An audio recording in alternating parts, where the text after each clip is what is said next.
Good afternoon. We begin our afternoon with Billy Napier, the head coach at the University of Florida. Billy's been an assistant in the Southeastern Conference previously, but this is his first appearance as a head coach at SEC Football Media Days.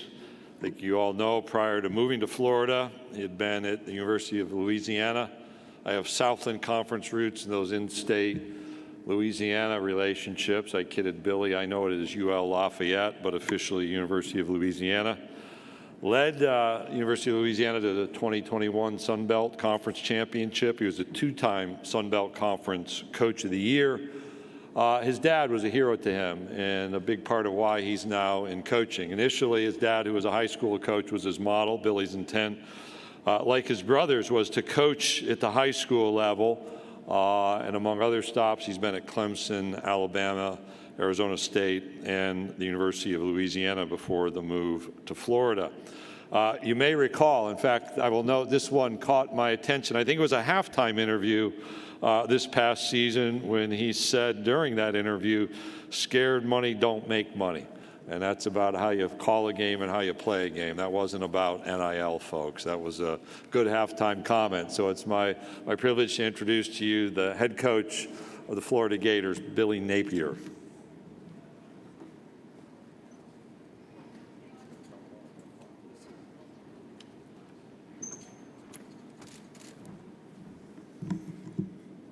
All right. I grew up about 2 hours north of here. And when I was growing up, my dad, anytime he would drop us off, whether it was at elementary school, middle school, to the church, maybe practice for a baseball, whatever the case may be, he would always ask us what our name was, right? We had to say our last name, and then he would say, "Represent," right? Well, today's a great day. Very humbled and honored to be here to represent the University of Florida and all the Gators, right?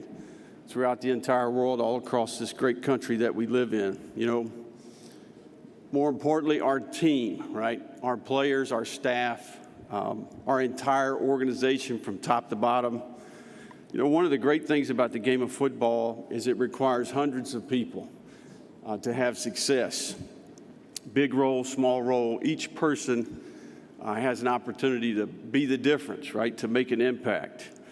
We're thankful for all the people, each one of those people that contribute to our team. You know, we're 7.5 months into this journey, and I've been very impressed with the leadership at the University of Florida. You know, our president, Dr. Kent Fox, on the university and foundation side, and on the UAA side, Scott Strickland's our athletic director. It's been fun to see their vision, and once on the inside, to see their execution. You know, we have an elite education at the University of Florida. It's a top 5 university. And we also have a championship culture amongst all 21 sports. You know, it's great to be a part of this team and work alongside these people. You know, we're thankful for their belief in our plan. And we're very appreciative of the resources they provided as we begin to take on this great challenge. You know, SEC Media Day is a special day. It means football's right around the corner. You know, when you think of this league, you think about the history, the tradition, the rivalries, the venues, the great players, the great coaches. You know, it's exciting to be a part of this league. I've been fortunate in my career to be in the ACC, the Pac-12, the Mountain West, the Sun Belt Conference, the MEAC Conference, and I played FCS level football in the old Southern Conference. You know, this is the SEC. It is the league. Quality personnel, quality coaching, the footprint, the passion. You know, it is the standard. It sets the bar. There's so much momentum, the credibility, and the stability. One of the greatest slogans of all time is "It just means more," right? And I think that explains it very well. You know, there's a lot of uncertainty about realignment. You know, I think the SEC is in a position of power. You know, I can't compliment Greg Sankey enough for his leadership. It's one thing to be on the outside looking in. It's another thing to be inside and experience. This is a fantastic organization. He's a special person and an unbelievable leader. the foresight, the wisdom, the integrity, the awareness, right? We're talking about high-level decisions here, and I really believe we're going to look back, and some of these decisions will be historic. We're excited about the player representation that we have here today. Veteran offensive lineman Richard Garage is from Tampa, Florida. He graduated this spring.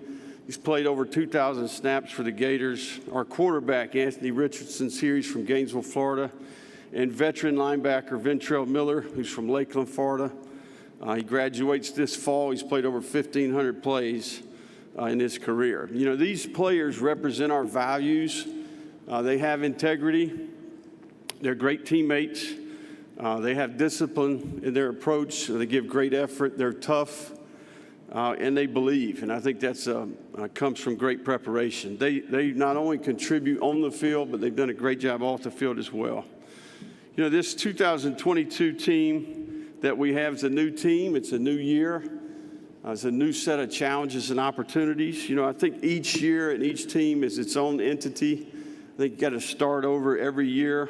This is a first-year staff at a new place with a new roster. We've got a lot of players and a lot of staff that are learning our way, right?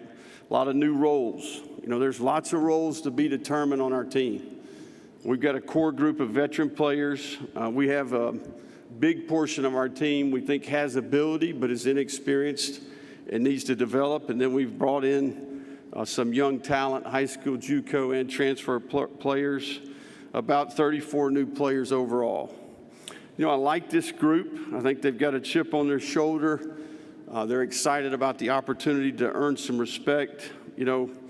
Reality is in college football, 25 to 30% every year you're going to have attrition. And you're always a work in progress, whether it's year 1 or it's year 10. I've been very pleased with the offseason. Each phase, it's the first time we've done it at a new place with a new group of people, and we're learning together. We're currently finishing up week 8 of a 9-week program in the summer. It's important that we finish strong, and that's the focus. We want to try to create momentum for training camp. This group has embraced the work. I'm proud of our team. This team's not scared. They're tough. They love to compete. When you put the ball down, they're about it. And I'm excited about training camp. The next 40 days will be critical. We're going to work hard on developing the personality, the identity of this team, the daily approach, right? The self-discipline, the habit, the choices, focus that's required to be an exceptional player and have an exceptional team, and ultimately build habits. We're excited here as we approach training camp. We're going to move into the Hefner football training facility. It's an $85 million complex. It's 140,000 square feet. And I think if not one of the best, it may be the best in the entire country. And it will help us, as we move forward building the program. We've got a very challenging schedule. Obviously in the SEC East to go along with LSU and A&M as a crossover West opponents. Top 10 Pac-12 champ Utah comes to town for the home opener. And we're on the road at Florida State on a Friday night. It's a 6-day turnaround. And then we play South Florida and Eastern Washington in non-conference play as well. I want you to know we're very appreciative of the media and all the things that you do to contribute to the game, the great stories that you tell, right, about people, about teams, your pen, your keyboard, your lens, your camera, whatever the case may be. This game will teach you a lot if you'll let it, and we're thankful for the stories that you tell about it. Thank you, guys. Any questions? All right, thank you, Coach. If you have a question, raise your hand. Allie, Lexi, and Blake have microphones. We will get a microphone to you. Okay, Coach, we're going to start over here on my left-hand side, about midway back in the green. Good afternoon, Coach. Jacob Goins from ESPN 106.7 in Auburn. What are some of the changes that you are implementing at Florida to make your impact felt as the new head coach? Well, I think the big thing here is that, the game's about the players, and we want to create an organization that has life-changing impact on the players, right? We've put together a great infrastructure that's all about serving the players. We're trying to improve the player experience. We want We firmly believe that better people make better football players. We're committed to improving their character. We're going to prioritize their education. We're going to teach football at a high level. And I think we inherited the situation that we have, and we're excited about the administration, the resources that they provided. So ultimately, the game's about the players, and everything that we do is to serve the players, position them for success within the game, but also when the game's over one day. Coach, we'll go back over here to our left, third row. Hey, Billy, Ben Portnoy from the State Newspaper in Columbia. I know Bobby Lamb coached you when you were at Furman and was on your staff at Louisiana. I'm just curious kind of what he's meant to you as a mentor coach and what it's been like having him by your side at least the last few years as well. Well, Coach Lamb, we go way back, right? Obviously, Coach Lamb's dad was a high school coach, a legend in the state. My dad was a high school coach. Grew up, my dad had players that played at Furman University. I went to that quarterback receiver camp for, I think, 5 times. But Coach Lamb's always been there for me, right? As a position coach, he transitioned to being the head coach, and certainly it was a pleasure to have him on our staff. So he's a great sounding board. He's got a lot of wisdom and a heck of a football coach, but an even better person. Coach, we're going to go back here to the right side, the section in front of you, all the way in the back. Hey, Billy, Matt Baker with the Tampa Bay Times. You said when you got hired that this is a talent acquisition business. After 7.5 months, how do you assess where you all are in that?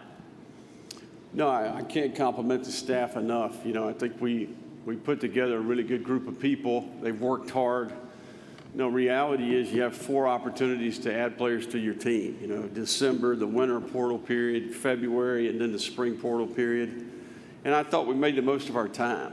I think we were fortunate that we were able to observe bowl practice and address maybe some of the issues that we observed. Did a great job in December, and then I think the momentum carried over to February, and then we added a few more players in the spring. So, I like the group that we added. We've had a chance to work with those guys, observe them throughout the summer. So far, so good.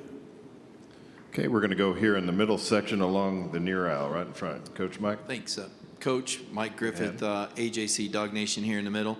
I noticed in your background you overlapped with Kirby Smart at Alabama. If you could maybe characterize, share an anecdote. And then secondly, Kirby likes to play the no respect card for Stetson Bennett, but this is a guy you recruited at Louisiana and offered a scholarship to. If you could share some insight into that as well.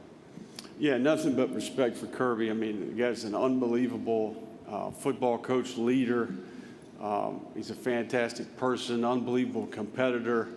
And I'll tell you, the first time I saw him was our first SEC meeting. I told him, I said, congratulations, because, I know what goes into that, right? And I'm proud of the guy, just to be quite honest. He's done it, and he's done it the right way. He's going to be great to compete against him. I think Stetson is it's pretty awesome to turn the TV on and see that guy playing quarterback for the Dogs. He's committed to the University of Louisiana. Got an opportunity to go back and play. Had the confidence. You think about his character and his confidence and his abilities. Fantastic player and a great leader. Certainly, I can see why Georgia, took him. Coach, we'll go back over to my side, the left side, along the wall. How you doing, Coach? Scotty from Off Script. You've been a part of a lot of great coaching staffs, and you brought up the MEAC. Can you tell about what you learned from Coach Bodie Pugh at his time at South Carolina State and that atmosphere down at South Carolina State and what they produced down at South Carolina State as well? Yeah, no, I always will be indebted to Buddy. Gave me my first full-time job coaching the quarterbacks and calling plays. And to this day, if I get into a tough spot, he's a guy that I can pick up the phone and call. Just tremendous wisdom, right? Not only his experience with Brad Scott and Lou Holtz, but just being a high school coach. He's a great leader. He's got a great pulse for his team. He has the ability to connect. The guy's a legend if you've been around the guy. I can see why he's had the success he's had. And, that experience shaped my career. There's no question. It made me better, and I'm thankful for it. We'll go back over to our right, Coach, on the aisle. Raymond Parch, 103.7 The Game, Lafayette. Hey, Coach. 4 years in Lafayette running the Raging Cajuns, first-time head coach. What were the biggest lessons, your biggest takeaways in that 4 years that you're implementing now running the Florida Gators? Well, I think the first thing is you get put in these leadership opportunities, you quickly realize how important the people that you surround yourself with are. And I think we had success in Louisiana because we had an unbelievable staff and we had a great group of players. And then I think time is of the essence, right? And what you do with your time, how you allocate your time, not only with your staff and team, but also with your family, right? So unbelievable experience. And I thought we got a little bit better each year. I wouldn't be prepared for this job without that experience. And the people in Lafayette shaped me, made me better. I'm thankful for my time there. Coach, we'll go over here to our right, about 3 rows back on the aisle. Coach Stephen Hargis from the Times Free Press in Chattanooga. Just wondering what you learned from watching your dad's career, how he interacted with his players, his staff, and specifically how he continued to coach throughout his illness. You're trying to get me here today. Dad showed, I think sometimes when adversity strikes, you can choose character or you can choose to compromise, right? Dad did an unbelievable job. Every day he chose character. He relied on his foundation, which was his faith. He was a great example to a lot of people. Even to this day, it's impacted me and a lot of other people too. So thanks for the question. Okay, we'll stay over here on the right side, about halfway back. Allie, if you'll get a microphone, right in front of you. Right there. All right, go ahead. I don't know how I'm going to follow that one up, but Conor Garris, Saturday Down South. You're a coach who's not losing your hair, but you embrace the buzz cut. What's the thought process behind that? It's simple. That's what I would tell you. It takes no time to get ready in the morning.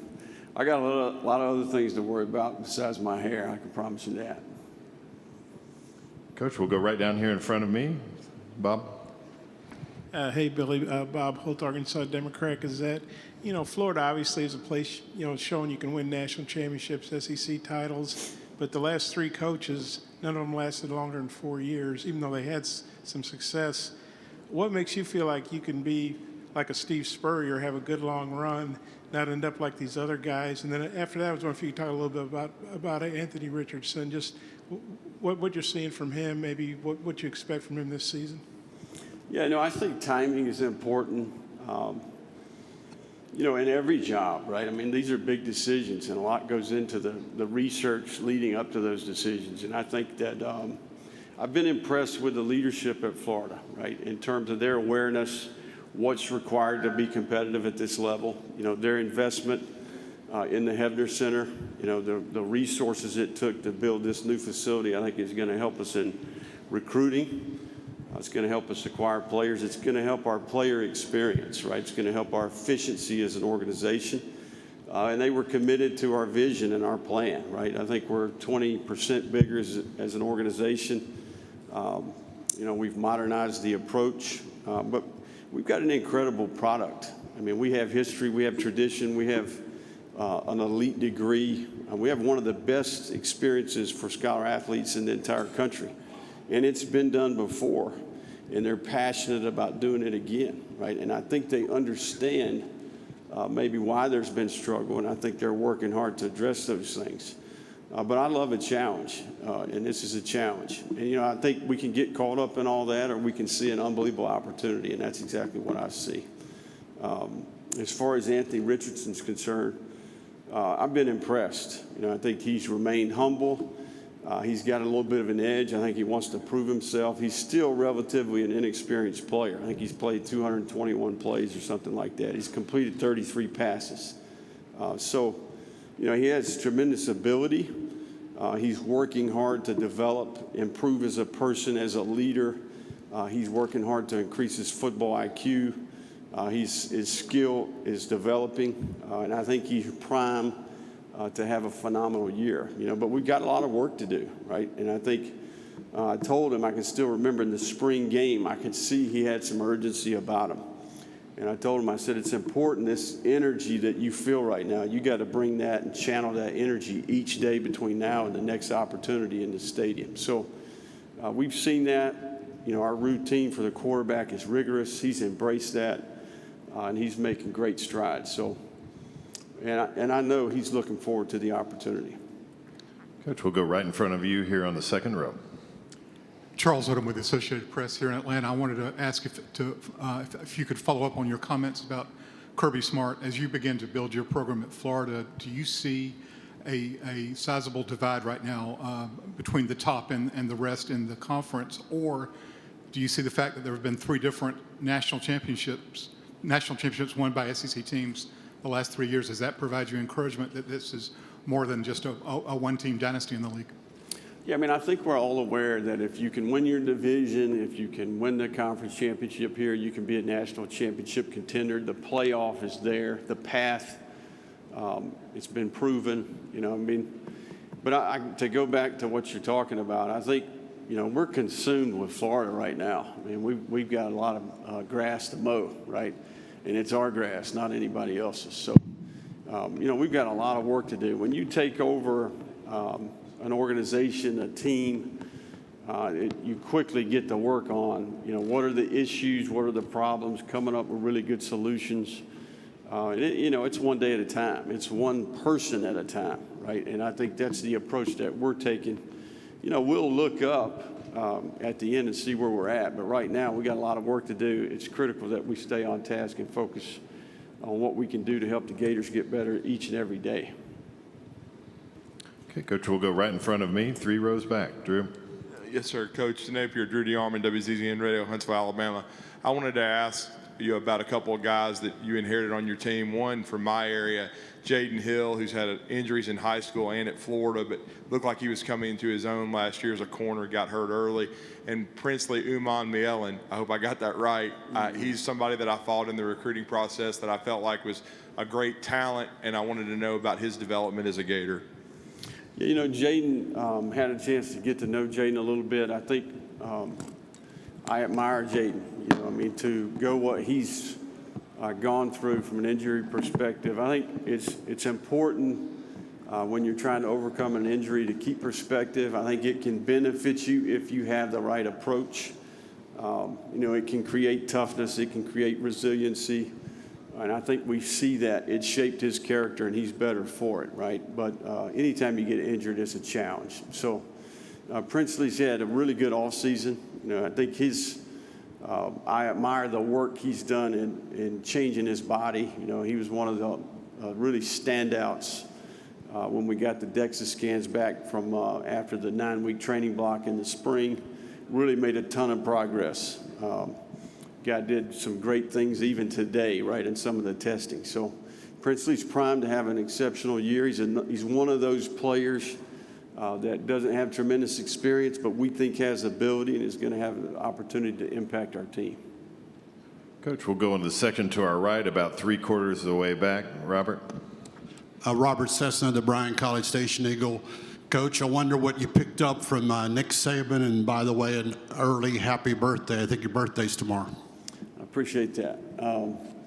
You know, Coach was great to me. I mean, heck, I think each person that's worked for him would tell you the same thing. You know, he's created opportunities for me because of the things that I learned from him. You know, I admire Coach's consistency. You know, he was unbelievable in his approach. He set the standard. He set the bar relative to the discipline, the work ethic, the focus, the ability to sustain. You know, we could sit in here all day and talk about the things that you learn along the way. But, you know, he was good to me in my career. He hired me twice, gave me an opportunity as an analyst, brought me back as a position coach, and really helped me in a difficult time there when my dad got diagnosed with ALS. Really helped me in a lot of different ways. So Coach has been great, man, and admire him for what he's accomplished, and he's not slowing down anytime soon, I don't think. We have time for a couple more. If you have a question, raise your hand. We've got one up here. Let's see if we can get up here to the second row. over here to our right. Hey, Coach Trey Wallace from Outkick. Talking about the Florida-Georgia game, I know you haven't been around long enough right now in Gainesville to maybe make these decisions. Kirby Smart's talked about how he would like to see the game move to home and home venues. What are your thoughts on that? You know, I got asked that question earlier. I think the big thing is I'm probably not. I want to experience the game first, right? I'd like to see that game in Jacksonville, experience that game before I have an opinion on that. But, you know, there's a lot of credibility to both, right? The home and home obviously would be fantastic, but there's also some tradition there. There's a rivalry there. You know, time will tell, you know, and I agree. That's above my pay grade. But I'm looking forward to the opportunity to participate in the game. Okay, we've got another one back up here. Blake, second row, Bob. Hey, Billy, with the players you inherited and the guys you brought in, I mean, where do you feel like your talent level is? Do you feel like it's realistic you could compete for the East title this year? And then with, you know, talk about how close you and Kirby are. Now you guys are at obviously two programs that don't like each other very much. Does that change your all's relationship, or how do you handle that? Well, I mean, I think a lot of the things that you discussed earlier there to be determined. You know, I talked about it earlier. I like our football team. I like how they've embraced the work. I think they love to compete. I think they're tough. I think we do have a little bit of an edge. You know, I think there's, you know, a sense that, you know, there's respect to be earned, if that makes sense. And I just like the look in the eye that I see. You know, we've got some veteran players that I think have done a really good job, and then we've got a lot of work to do as the coaching staff. You know, I do like the group we brought in, but, you know, year one, new staff, new place, new group of players, new roster. I mean, we're a work in progress. And I would tell you this, every team in the country's got its own set of issues and problems, right? We're all working our way through that. And that's exactly where we're at, you know. But as far as, you know, competing with Kirby, heck, man, I've got nothing but respect for Kirby. Okay, if you have a question, raise your hand. All right, we've got one right up here. Scott. Hey, Billy. Scott Rapollet from the Baton Rouge Acadiana Advocate. Talking to you about reuniting with Rob Sale after you went away for a year with the Giants, and also what Jabbar Jalouk and Corey Raymond bring to your staff. Yeah, no, we were very fortunate to be able to bring Rob back. You know, he was with me for 3 years at Louisiana, did an unbelievable job. You know, we were Joe Moore finalists, I think, 3 years in a row. We had a handful of players drafted at that position. You know, just did a really good job connecting with the players, had great rapport, and then a phenomenal teacher. You know, and he's one of those guys that had a relationship with before, kind of a foxhole guy, really a guy that I can lean on and have a great relationship with. So Jabbar, very much the same. You know, I think with us for 4 years, proved his ability as a recruiter, proved his ability as a teacher on the field. His group was one of the best groups that we had. And I think the thing that's impressed me about Jabbar is his ability to mentor not only his group, but to have an effect on the entire roster. He has, as a former high school coach, he's got a sincere, authentic care, wants to help people, wants to help the players. Phenomenal. Corey, obviously first time working with Corey, but, you know, just a really savvy veteran, you know, never hits the panic button, you know, always focused, always, you know, on the task at hand. Very good developer and teacher. I mean, you think about the track record. I think he's had 16 defensive backs drafted. Still to this day has great relationships with all those players. And, you know, Corey and I go way back. You know, when I was coaching receivers at Alabama, you know, there was a lot of battles and some really big games. So I used to watch his group in pregame, and you could just tell right away the guy's a phenomenal teacher and a great coach, and he's proved to be the same for the Gators.